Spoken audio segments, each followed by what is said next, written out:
जी अस्सलाम वालेकुम, मैं हूं मोहम्मद उमर फ़ारूक। आज हम पढ़ेंगे ISL और LM मॉडल। इसका डायरेक्टली या इनडायरेक्टली जो है वो इकोनॉमिक्स के साथ इसका ये कहते हैं कि डायरेक्टली या इनडायरेक्टली ये उसके साथ रिलेट करता है।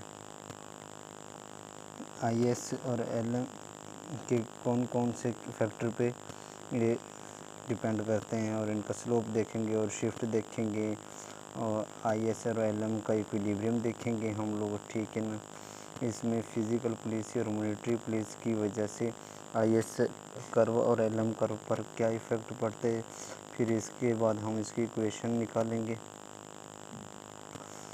फिर उसके बाद हम लोग न्यूमेरिकल भी थोड़े बहुत सॉल्व करेंगे। इसमें IS LM मॉडल जो है हम 2 से 4 वीडियो में करने वाले हैं, ठीक है ना। ये फर्स्ट वीडियो में हम क्या देखेंगे, ऐसे क्या होती है और LM कर्व क्या होती है और स्लोप किस फैक्टर पे डिपेंड करता है। IS कर्व और LM कर्व शिफ्ट किस किस रीज़न से होता है। ये जो टॉपिक है आपकी पूरी मतलब कि कंसंट्रेशन मांगता है, ठीक है ना। मतलब कि फुल कंसंट्रेट करना पड़ेगा आपको इस टॉपिक पे, ठीक है ना। रट्टा मार के आपसे बिल्कुल मतलब कि ये नहीं होगा। अच्छा, तो ध्यान से देखें, अब हम शुरू करते हैं, ठीक है। I का मतलब है इन्वेस्टमेंट और S का मतलब है सेविंग। और LM में हमें जो इसका मतलब है L का लिक्विडिटी प्रेफरेंस है, ठीक है ना। केन्स ने जो मनी डिमांड को कहा था लिक्विडिटी प्रेफरेंस कहा था, ठीक है। और M का मतलब जो होता है मनी सप्लाई होता है। यहाँ पे है इन्वेस्टमेंट और सेविंग कर्व और यहाँ पे है मनी डिमांड और मनी सप्लाई कर्व, ठीक है ना, जो LM है। सबसे पहले केन्स की थ्योरी आई थी 1930 में, तो 36 में। तो क्लासिकल क्या कहते थे कि अगर मनी सप्लाई इंक्रीज़ होगी तो एग्रीगेट डिमांड बढ़ने से क्या होगा, प्राइस इंक्रीज़ हो जाएगी, ठीक है ना। यहाँ पे जो वो हमारी इकोनॉमी है फुल एम्प्लॉयमेंट होती है, ठीक है ना। आउटपुट उतने का उतना रहेगा, डिमांड इंक्रीज़ होगी, ठीक है ना, और सप्लाई भी इंक्रीज़ हो जाएगी। जो मनी सप्लाई है यहाँ पे जो इन्फ्लेशन ले आएगी, ठीक है ना, ना ही उसकी वजह से आउटपुट बढ़ने वाला है, ना ही एम्प्लॉयमेंट बढ़ने वाली है, ना ही इनकम बढ़ने वाली है। बेसिकली क्लासिकल ने कहा जो मॉनेटरी फैक्टर है उसका रियल फैक्टर पे कोई इफ़ेक्ट नहीं पड़ता, मनी सप्लाई का, ठीक है ना, वो रियल फैक्टर पे कोई फ़र्क नहीं पड़ता, मतलब आउटपुट पे कोई फ़र्क नहीं पड़ता। इनको अलग अलग हम सेट करेंगे, ठीक है ना।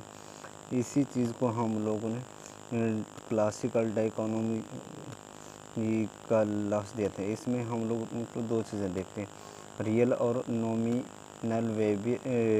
और नॉमिनल वेरिएबल का इफ़ेक्ट चेक करते हैं, ठीक है ना। इसका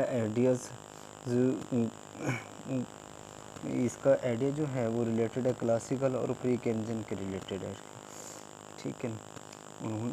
इसको हम लोग अलग अलग एनालाइज कर सकते हैं, ठीक है।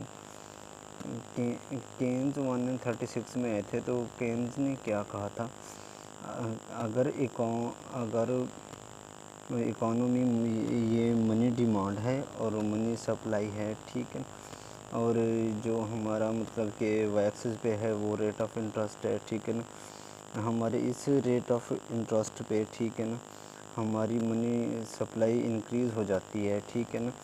और हमारा पहले इक्विलिब्रियम ये था, अब नया ये इक्विलिब्रियम आ गया हमारे पास, ठीक है ना। जो ही इंटरेस्ट रेट इंक्रीज़ होगा, ठीक है ना, हमारी डिक्रीज़ होगा, ठीक है, हमारी इन्वेस्टमेंट बढ़ जाएगी, ठीक है ना। जब ही इन्वेस्टमेंट हमारी इंक्रीज़ होगी तो इनकम भी इंक्रीज़ हो जाएगी, ठीक है ना। अगर मनी सप्लाई इंक्रीज़ कर रहे हैं तो रियल फैक्टर पे इसका इफ़ेक्ट पड़ता है, ठीक है ना।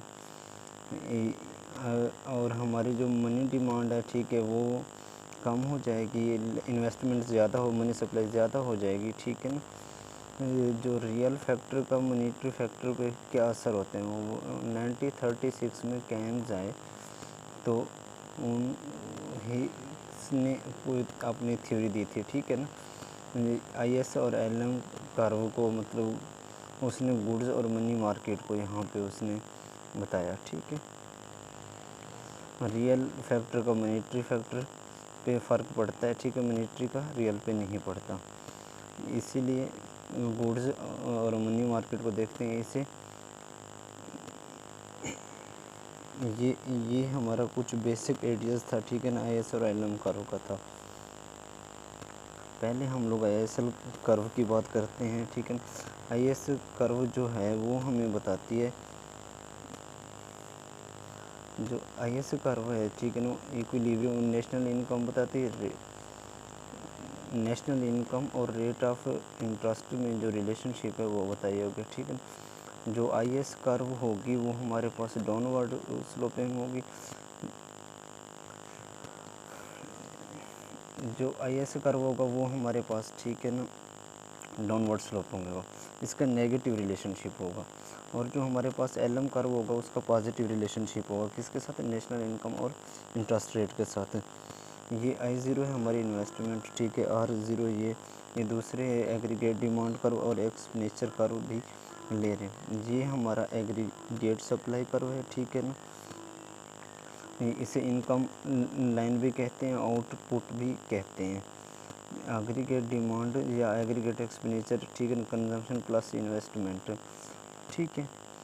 जो हमारे पास ग्रॉस डोमेस्टिक प्रोडक्ट होती है, ठीक है ना, जिसमें हम लोग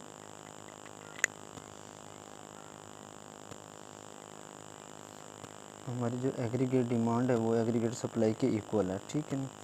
हमारी इनकम जो है वो कंजम्पशन में जाएगी या सेविंग में जाएगी, जो हमारे एक्सपेंडिचर होंगे जो कंजम्पशन पे होगा या इन्वेस्टमेंट पे होगा, ठीक है ना।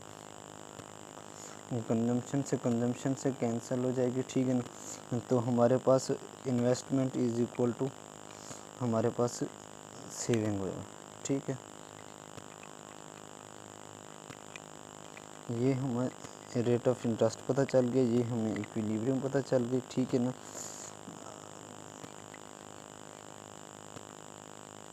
अगर हमें ऐस कर्व निकालना तो ये हमने ये फिगर बनाया है, ये हमारा R0 interest rate of interest चल रहा है, ठीक है। इसको हम ये हमारे इनकम को शो कर रहे हैं, ये हमारा इक्विलिब्रियम पॉइंट आ गया, ठीक है ना। तो यहाँ अगर इकोनॉमी में रेट ऑफ इंटरेस्ट कम हो जाता है, ठीक है ना, हमारी इन्वेस्टमेंट जो बढ़ जाएगी, पहले I0 थी फिर I1 हो जाएगी, ठीक है ना। एग्रीगेट डिमांड कर्व जो होता है, ठीक है ना, अब इन्वेस्टमेंट ये एग्रीगेट डिमांड आपका अपवर्ड शिफ्ट हो जाएगी, ठीक है ना, शिफ्ट हो गई है, ठीक है। ये हमारे पास न्यू इक्विलिब्रियम पॉइंट आ गया, ठीक है ना। जैसे ही इन्वेस्टमेंट इंक्रीज़ होती है, ठीक है ना, मल्टीप्लायर की वजह से हमारी इनकम भी बढ़ती है, ठीक है। जैसी इनकम बढ़ी और हम वैसे ही हमारी इनकम बढ़ गई। अच्छा, यहाँ पे हम लोग ये देख रहे थे, हमारे पास हमारी जो इन्वेस्टमेंट है वो Y1 हो गई है। अगर इन दोनों को मिलाएं तो हमारे पास इक्विलिब्रियम पॉइंट आता है, ठीक है। अगर रेट ऑफ इंटरेस्ट डिक्रीज़ हो जाती है तो हमारी इन्वेस्टमेंट और बढ़ जाएगी, ठीक है। I1 से होके I2 हो जाएगी। IT हमारी aggregate demand curve upward shift हो जाएगा, ये हमारा न्यू इक्विलिब्रियम पॉइंट होगा। हमारी इन्वेस्टमेंट बढ़ने से क्या हुआ, इनकम भी बढ़ गई, ये इनकम बढ़ती है, ठीक है। ये और Y2 न्यू इनकम, ठीक है, ये इनकम है। ये हमारे पास एक और इक्विलिब्रियम, इन सभी पॉइंट को मिलाने से IS कर्व, ठीक है ना। IS कर्व अगर rate of interest equilibrium national income के बीच रिलेशनशिप बताती है। IS कर्व इन्वेस्टमेंट और सेविंग कर्व क्यों कहते हैं, आप पूछ सकते हैं, ये मतलब क्वेश्चन आपके दिमाग में आ रहा होगा कुछ, ठीक है। हमारे एक्सपेंडिचर जो है इनकम के इक्वल है, aggregate demand is equal to aggregate supply के कंजम्पशन से यहाँ पे कंजम्पशन प्लस इन्वेस्टमेंट है is equal consumption plus saving is equal consumption, consumption किया तो investment is equal to saving. IS curve की एक और हम डेफिनेशन बता सकते हैं, the curve deficit the set of all level of interest rates and national income at which total investment equal to total saving. ठीक है, अगर रेट ऑफ इंटरेस्ट कम होगा तो हमारी इन्वेस्टमेंट बढ़ जाएगी, अगर इन्वेस्टमेंट हमारी बढ़ेगी तो हमारा इनकम भी इंक्रीज़ होगी। ठीक है ना, इनका नेगेटिव रिलेशनशिप है इंटरेस्ट रेट और नेशनल इनकम का, इसी वजह से हमारे पास डाउनवर्ड स्लोपिंग होता है। ठीक है ना, हमारा आउटपुट भी बढ़ेगा और GDP बढ़ेगी। ठीक है, तो फिर हमारा नेशनल इनकम बढ़ेगा। ये IS कर्व हमें क्या बताती है, रेट ऑफ इंटरेस्ट और नेशनल इनकम। ठीक है, नेशनल इनकम ये जिस अब हमें ये तो पता चल गया ये हमारी है IS कर्व है। ठीक है ना, जो इन्वेस्टमेंट को स्लोप ऑफ IS कर्व किस पे डिपेंड करते हैं। ठीक है ना, अगर हमारी ये मतलब फ्लैट होगी या वर्टिकल होगी। ठीक है ना, ठीक है, ये हमारे देखें IS कर्व निकाली, ये हमने ये हमारे पास अगर इन्वेस्टमेंट कर्व यहाँ पे ऐसी है। ठीक है ना, ऐसे ना ऐसी होती है, थोड़ी सी फ्लैट होती है। ठीक है ना, इलास्टिक होती है। ठीक है ना, अगर हॉरिजॉन्टल होती है उतनी ज़्यादा इलास्टिक होती है, जितनी वर्टिकल होती है उतनी ज़्यादा इनइलास्टिक होती है। ठीक है, अब हमने थोड़ी सी हॉरिजॉन्टल बना दी। ठीक है ना, इलास्टिक रेट ऑफ इंटरेस्ट थोड़ा सा चेंज होता है तो इन्वेस्टमेंट हमारी बहुत ज़्यादा चेंज हो जाएगी। अगर इन्वेस्टमेंट हमारी चेंज हो जाएगी तो इनकम भी हमारी बढ़ जाएगी। थोड़ा सा भी इंटरेस्ट रेट चेंज होने से हमारी क्या होगा, इनकम भी ज़्यादा हो जाए, इसलिए हमारे पास IS कर्व जो होते हैं वो फ्लैट हो जाती है। ठीक है ना, यहाँ पे वर्टिकल है और यहाँ पे फ्लैट, जितनी ज़्यादा हमारी इनकम जो फ्लैट होगी। ठीक है ना, उतनी ज़्यादा हमारे पास हॉरिजॉन्टल हो जाएगी। ठीक है ना, पहली चीज़ जो है हमारा slope elasticity of demand curve पे डिपेंड करता है। ठीक है ना, जितनी हमारी ज़्यादा इन्वेस्ट रिलेटिवली फ्लैट होगी। ठीक है ना, उतनी ज़्यादा कर्व, ठीक है ना, रिलेटिवली फ्लैट हो गई या स्लोप उतना ही ज़्यादा कम होगा। ठीक है ना, हाँ, उतना जितना हमारे पास रिलेटिवली फ्लैट होगा उतना हमारे पास IS कर्व फ्लैट होगा। IS जो सेकंड चीज़ है वो हमारे पास मतलब मैग्नीट्यूड ऑफ मल्टीप्लायर। ठीक है ना, मल्टीप्लायर क्या है, del Y over del I. ठीक है ना, 1/1 माइनस MPC। ठीक है ना, जितनी ज़्यादा हमारी इन्वेस्टमेंट चेंज होगी उससे कई गुना ज़्यादा हमारी इनकम चेंज होगी। ठीक है ना, अगर मल्टीप्लायर की वैल्यू थोड़ी सी चेंज होगी तो इन्वेस्टमेंट अगर हमारी थोड़ी सी चेंज होती है तो इनकम बहुत ज़्यादा इंक्रीज़ हो जाएगी।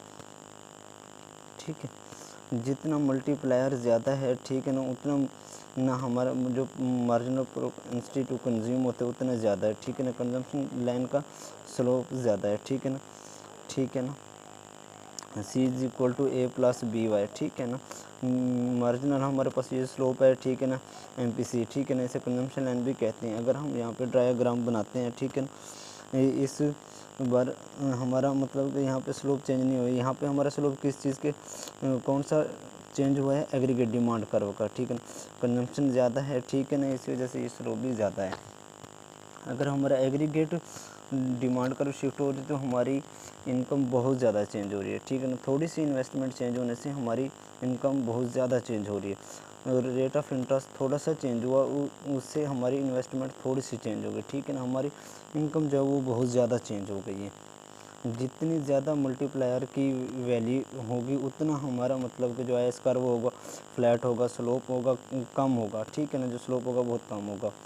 इसको हम लोग यहाँ पे कह सकते हैं। ठीक है ना, हमारे पास मल्टीप्लायर की वैल्यू ज़्यादा होगी उतना हमारे पास जो रिलेटिवली वो फ्लैट होगा। ठीक है, ठीक है, नेक्स्ट देखते हैं हम लोग शिफ्ट IS कर्व मतलब शिफ्ट कब होगा। ठीक है, अब हमें पता है एग्रीगेट डिमांड किसके consumption plus investment plus government expenditure. ठीक है, यहाँ पे हमने रेट ऑफ इंटरेस्ट है, ये हमारी इनकम है। ठीक है, अगर रेट ऑफ इंटरेस्ट कम होगा तो हमारी इनकम इंक्रीज़ हो जाएगी। ठीक, रेट ऑफ इंटरेस्ट के चेंज होने से ठीक है ना, IS कर्व में क्या होती है, मूवमेंट होती है, शिफ्ट नहीं होती, ठीक है ना। अगर हमारे एक्सपेंडिचर चेंज होता है, ठीक है ना, वो गवर्नमेंट एक्सपेंडिचर इंटरेस्ट रेट पे डिपेंड करता है, नहीं करता, ठीक है ना। गवर्नमेंट को स्कूल बनाने पड़ेंगे, यूनिवर्सिटीज़ बनानी पड़ेंगी, ठीक है, हॉस्पिटल बनाने पड़ेंगे। तो हमारा अगर इन्वेस्टमेंट हमारी जो वो किस पे इन्वेस्ट करते हैं, रेट ऑफ इंटरेस्ट पे या मार्जिनल प्रोपेंसिटी टू कंज्यूम पे डिपेंड करती है। हमारा रेट ऑफ इंटरेस्ट के अलावा अगर हमारी इन्वेस्टमेंट चेंज होती है तो हमारा जो वो IS कर्व होगा, ठीक है ना, वो चेंज हो जाएगा। अगर टेक्नोलॉजी में मतलब चेंज आते हैं, हमारी रेट ऑफ इंटरेस्ट के अलावा किसी भी चीज़ में हमारा चेंज होता है तो हमारा IS कर्व जो होता है क्या हो, शिफ्ट हो जाएगा, ठीक है। कंजम्पशन क्या है, A+B/, ठीक है ना, वो क्या ये ऑटोनोमस कंजम्पशन है, ठीक है ना, जो इनकम पे डिपेंड नहीं करती। ऑटोनोमस कंजम्पशन भी चेंज होती है तो तब भी हमारी IS कर्व शिफ्ट हो जाएगी, ठीक है ना। ऑटोनोमस एक्सपेंडिचर में किसी भी किस्म का चेंज आता है, गवर्नमेंट एक्सपेंडिचर का होता है, ठीक है, कंजम्पशन का होता है, ठीक है, इंटरेस्ट अगर रेट ऑफ इंटरेस्ट की वजह से नहीं होता है, ठीक है ना, अगर इन्वेस्टमेंट एक्सपेंडिचर बढ़ गए हैं, गवर्नमेंट एक्सपेंडिचर बढ़ जाते हैं, ठीक है ना, जो हमारा IS कर्व होता है वो राइट वर्ड शिफ्ट हो जाता है, ठीक है ना। अगर वहीं पे हमारे ये एक्सपेंडिचर कम हो जाते हैं तो हमारी जो IS कर्व वो लेफ्ट वर्ड शिफ्ट हो जाती है, ठीक है ना। अब हम चेक कर लेते हैं LM कर्व, ठीक है ना। LM कर्व क्या था, हमारे पास मनी डिमांड, ठीक है ना, वो दो चीज़ों पे डिपेंड करता है। किसने कहा था, केन्स ने कहा था, रियल इनकम ने, ठीक है ना। और दूसरा हमारी जो ये डिपेंड करती है रेट ऑफ इंटरेस्ट पे, ठीक है ना। जितना इकोनॉमी रेट ऑफ इंटरेस्ट ज़्यादा होगा उतनी आप मनी डिमांड कम होगी, ठीक है।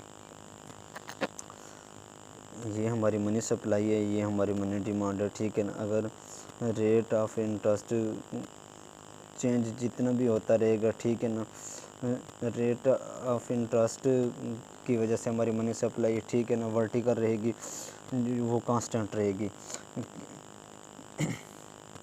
अगर ये हमारा रेट ऑफ इंटरेस्ट है, ये हमारी इनकम है, ठीक है। IS कर्व और LM कर्व, ठीक है ना, दोनों इंटरेस्ट रेट और नेशनल इनकम में या GDP में या हम GDP में, ठीक है।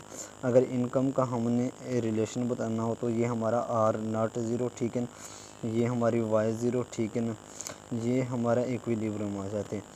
अगर इनकम इंक्रीज़ हो जाती है Y1 से, Y0 से होके Y1, ठीक है ना, यहाँ से हमारी मनी डिमांड इंक्रीज़ हो जाएगी, ठीक है ना। मनी डिमांड के इंक्रीज़ होने की वजह से रेट ऑफ इंटरेस्ट जो है वो हमारा इंक्रीज़ हो जाएगा, ठीक है। यहाँ पे हमारा R0 से R1 हो गया, ठीक है। इनकम हमारे Y0 से Y1 हो गई है, ठीक है ना, Y1 हो गई है, ठीक है ना। इन दोनों को हम मिलाएंगे तो ये हमारे पास इक्विलिब्रियम पॉइंट आएगा। अगर Y1 से बढ़ के Y2 हो जाए हमारे पास, ठीक है ना, तो सिमिलरली रेट ऑफ इंटरेस्ट भी बढ़ जाएगा। जो नया हमारा रेट ऑफ इंटरेस्ट होगा R1 से R2 हो जाएगा, ठीक है ना। तो यहाँ पे ये हमारी न्यू इनकम है, ठीक है, ये हमारा न्यू इक्विलिब्रियम पॉइंट होगा। इन तीनों पॉइंट्स को बनाने से हमारे पास LM कर्व बनती है। LM कर्व हमारे पास अपवर्ड स्लोपिंग होती है, ठीक है ना। ये हमें अपवर्ड स्लोपिंग क्यों होता है, क्योंकि ये मनी डिमांड बढ़ने से रेट ऑफ इंटरेस्ट बढ़ जाता है, ठीक है ना। अगर हम LM डेफिनेशन की बात करें तो ऑल लेवल ऑफ इनकम, ठीक है, interest rate at which money supply equal to money demand, ठीक है ना। LM क्या बताती है, ऑल सेट ऑफ इनकम, ठीक है ना, इंटरेस्ट रेट के बीच रिलेशनशिप, ठीक है, यहाँ पे मनी सप्लाई इक्वल होगी मनी डिमांड के।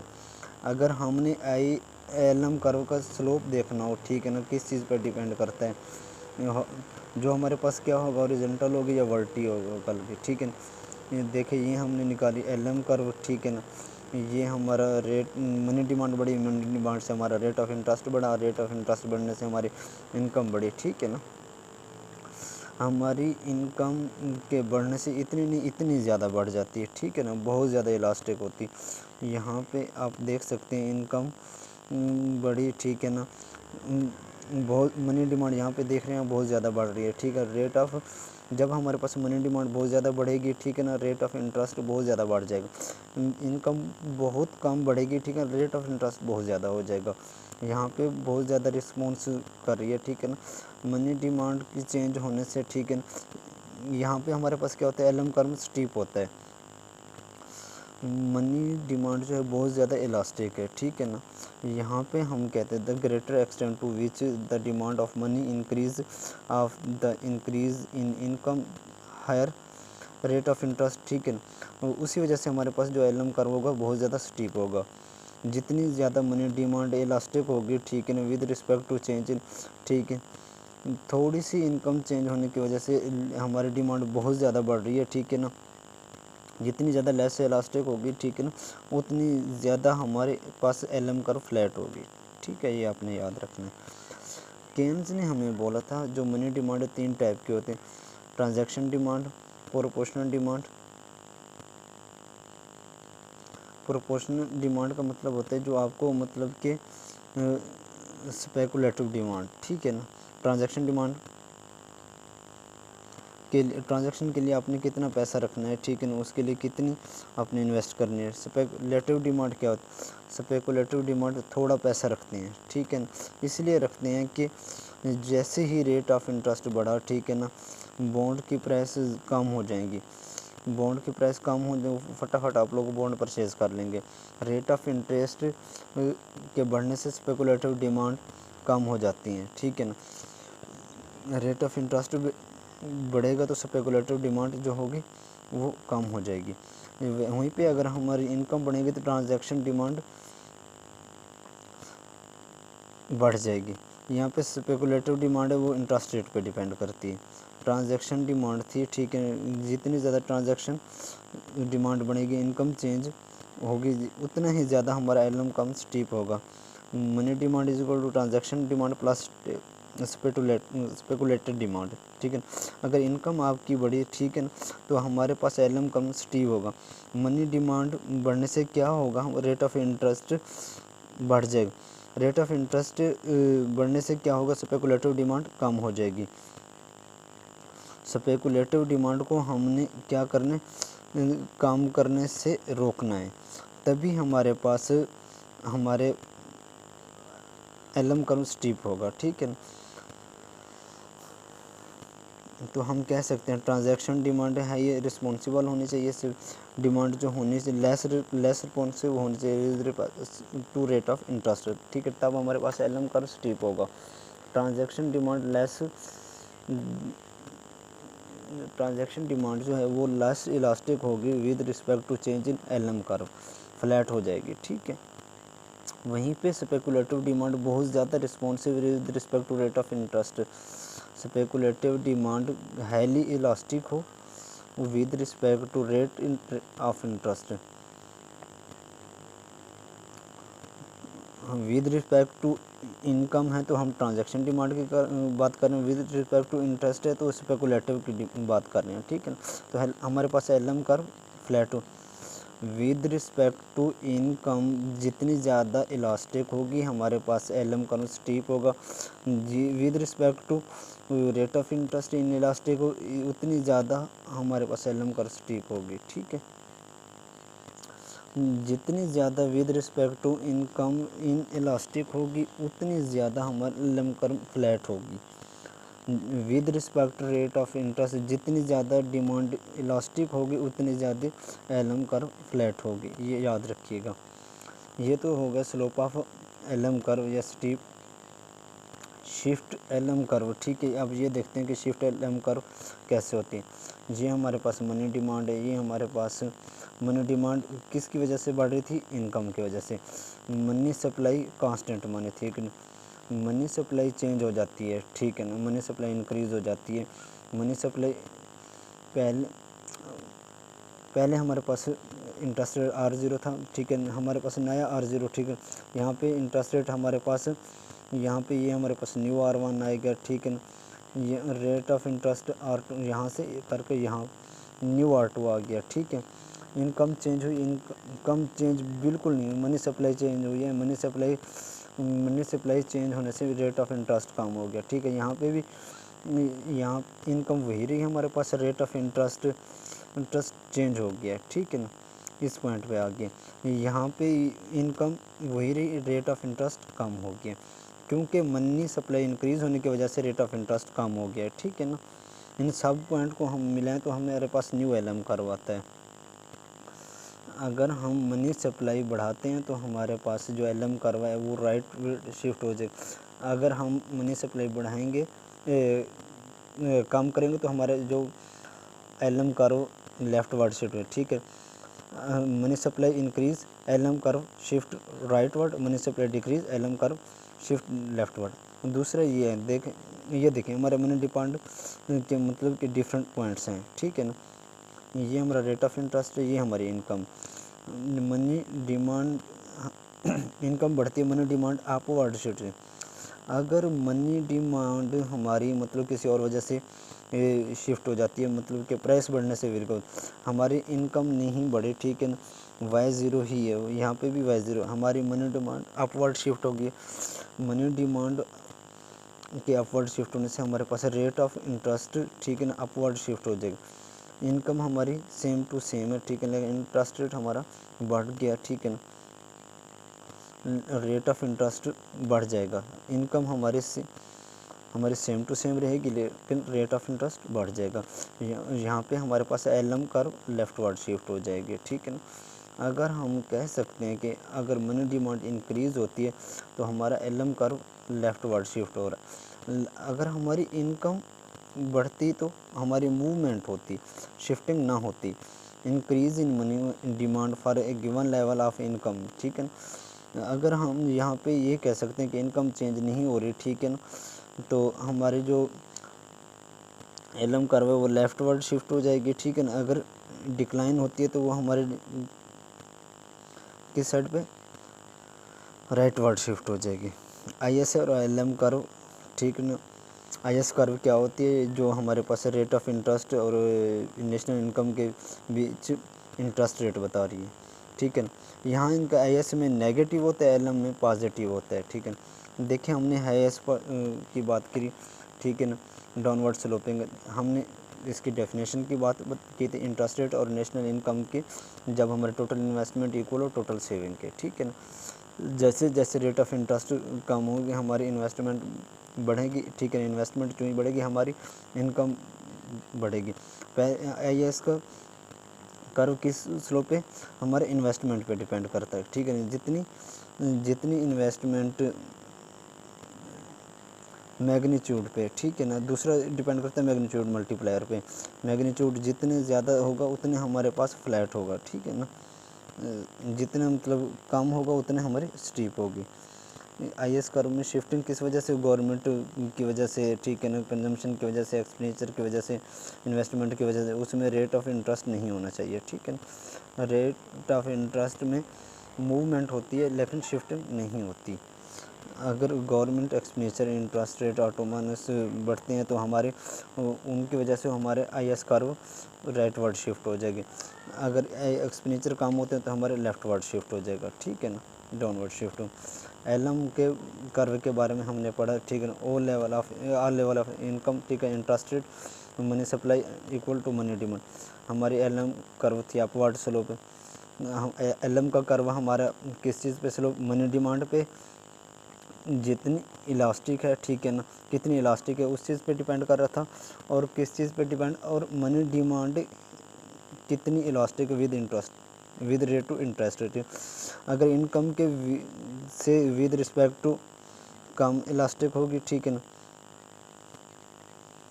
इनकम कम इलास्टिक है तो रेट ऑफ इंटरेस्ट ज़्यादा इलास्टिक होनी चाहिए, ठीक है ना। एलएम कर्व फ्लैट होगी, ठीक है। अब शिफ्टिंग और एलएम कर्व किसकी वजह से, एक हुई थी हमारी मनी सप्लाई इंक्रीज़ हो गई, ठीक है।